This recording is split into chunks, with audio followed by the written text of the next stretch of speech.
स्वागत है मेरे दोस्तों आपका इस धार्मिक प्रोग्राम में। तो आइए शुरू करते हैं भगवत गीता जो अनुगीता है।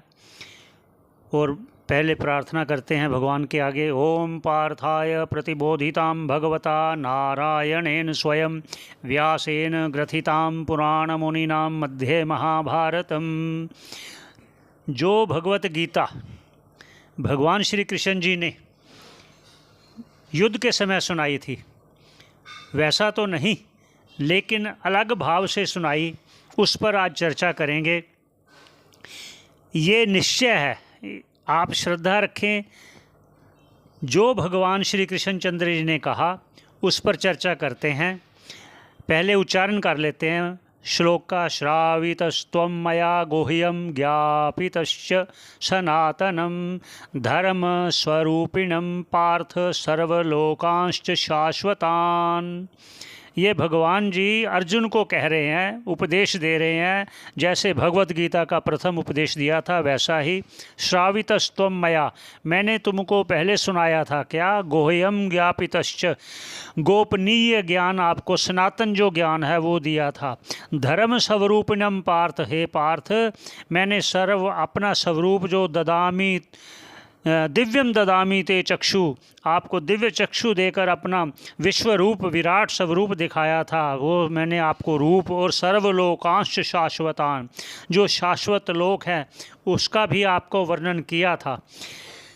हे मेरे प्रिय अर्जुन, मेरे उस दिए हुए इस ज्ञान को तू अगर भूल गया तो अब मैं पुनः आपको सुनाता हूँ। अब तुम उसे भूलना मत। मैंने जो गोपनीय ज्ञान आपको दिया था वो ब्रह्म प्राप्ति का मार्ग है।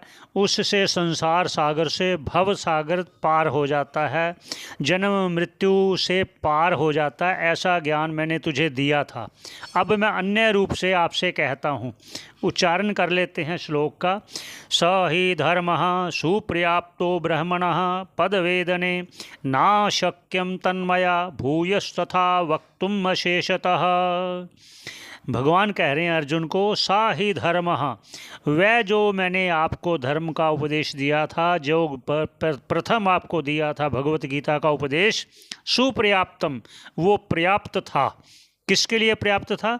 ब्रह्मणा पद वेदने, ब्रह्म प्राप्ति का, आत्म प्राप्ति का, आत्म उपदेश का, आत्मज्ञान का, संसार सागर से पार होने का पर्याप्त वो मार्ग था जो मैंने आपको पहले दिया था।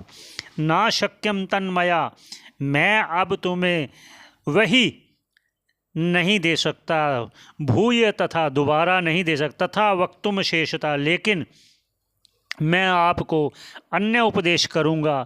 जिस उपदेश को सुनने वाला कोई भी हो मनुष्य, श्रद्धा भाव से सुनने वाला इस भव सागर से पार होगा, अवश्य पार होगा।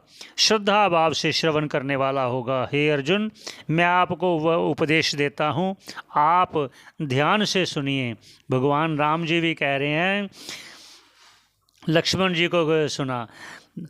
मैं संक्षेप से आपको कहूँगा, आप एकाग्र मन होकर सुने। इसलिए एकाग्रता आवश्यक है। जब तक आपका मन एकाग्र नहीं होगा ये लाभप्रद नहीं होगा। भगवान श्री कृष्णचंद्र जी महाराज ने अर्जुन को ये दूसरा उपदेश रंग महल में, अर्थात सुख सुविधा में सुखपूर्वक बैठकर अर्जुन को सुना रहे हैं। और आप भी सुखपूर्वक सुनिए, क्योंकि भगवान स्वयं कह रहे हैं ये राजयोग विद्या है। राजयोग विद्या प्रथम गीता में कह चुके हैं। राजयोग विद्या का अर्थात जो सुखपूर्वक बैठकर आप एकाग्र मन से सुनने से, अगर आप चाहते हो संसार सागर से पार होना है तो एकाग्र मन होकर श्रद्धा पूर्वक सुनने से निश्चित रूप से कल्याण होगा। निश्चित रूप से, क्योंकि शास्त्र कभी झूठ नहीं बोलता, भगवान कभी मिथ्या भाषण नहीं करते। इसलिए उनके वचनों पर विश्वास रखकर आप श्रवण कीजिए। भगवान स्वयं अर्जुन को कह रहे हो कि मुझे अच्छा नहीं लगा कि जो मैंने उपदेश दिया था तुमको पहले, वह तुम भूल गए। अब एकाग्र मन होकर चुनो और स्मृति में बनाए रखो। तो आगे हम आपसे जुड़ेंगे। आपका बहुत बहुत धन्यवाद।